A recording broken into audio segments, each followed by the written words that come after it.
साथियों, महामुनि देवगण ने जनक के देवों को आकृष्ट किया। विश्वामित्र ने जब सुदास का यज्ञ संपन्न कराया तो उन्होंने नदियों के प्रवाह को रोक दिया। इंद्र और कुशिक प्रसन्न हुए। हे कुशिक, तुम आगे बढ़कर सुदास के अश्व का उत्साहवर्धन करो और उसे राज्य की समृद्धि के लिए विजय प्राप्त करने के लिए प्रेरित करो। देवराज इंद्र ने वृत्त का पूर्व, पश्चिम और उत्तर दिशा में विनाश कर दिया।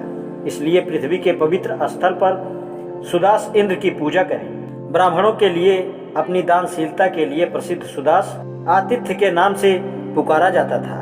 दानशीलता के कारण ब्राह्मण उसका यशोगान कैसे करते थे, ऋग्वेद में देखिए। ऋग्वेद 47:6। हे अश्विन, अपने रथ में भरकर सुदास को धन दो। सागर या आकाश के मार्ग से धन भेजो, जिससे हमें अपार दक्षिणा मिले। पुरुकुत्स के 7 नगरों के विध्वंसक सुदास के विपत्ति निवारक इंद्र, अब पुरु पर द्रव्य वर्षा करो। 1:112-19। हे अश्विन, सुदास को तेज और बल प्रदान करने वाली शक्ति के साथ पधारो। 7:19-3। इंद्र सुदास की स्तुति पर तुमने हर प्रकार की सहायता देकर उसकी रक्षा की। तुमने पुरुकुत्स के पुत्र त्रसदस्यु को बचाया और पुरु की अपने शत्रुओं के वध में तुमने भरसक सहायता की। 7:20-2। वृत्र संहारक इंद्र अपने भक्तों की रक्षा करते हैं, सुदास को स्थान सम्मान देते हैं तथा अपने भक्तों को धन देते हैं। 7:25-3।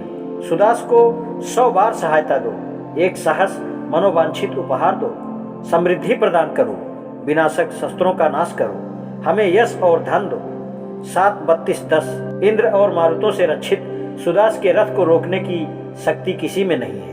वह पशुओं से भरे चरागाह में निर्द्वंद विचरण करता है। 7:53-3। हे आकाश और वसुंधरा, सुदास को अथाह धन का उपहार दे। 7:60-8। अदिति, मित्र और वरुण सुदास को सुरक्षा प्रदान करते हैं। अस्तु, हे आराध्यगण, हम देवताओं के प्रति कोई अपराध न करें। हे आर्यमाण, हमें हमारे शत्रुओं से मुक्ति दिलाओ।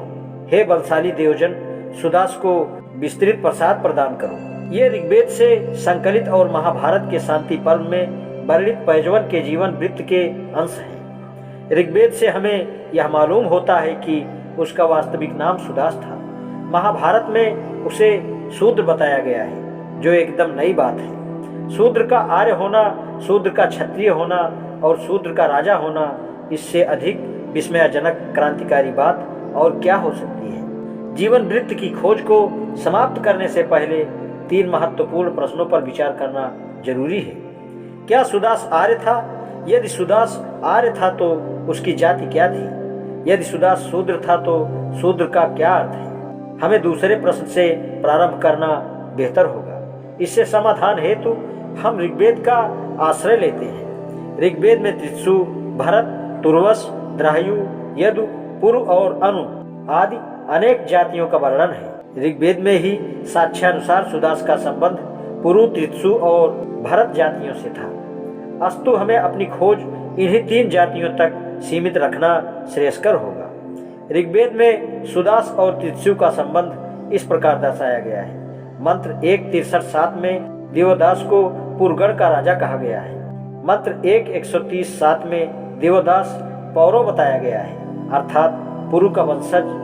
मंत्र 7:18-15 के अनुसार सुदास ने त्रित्सुओं के ठिकानों पर धावा बोला। त्रित्सु भाग खड़े हुए और उनकी संपत्ति सुदास के हाथ लगी, अर्थात सुदास वित्सु नहीं बताया गया। मंत्र 7:83-6 के अनुसार सुदास और वित्सु 10 राजन युद्ध में एक पक्ष थे। आज इतना ही, शेष कल। धन्यवाद।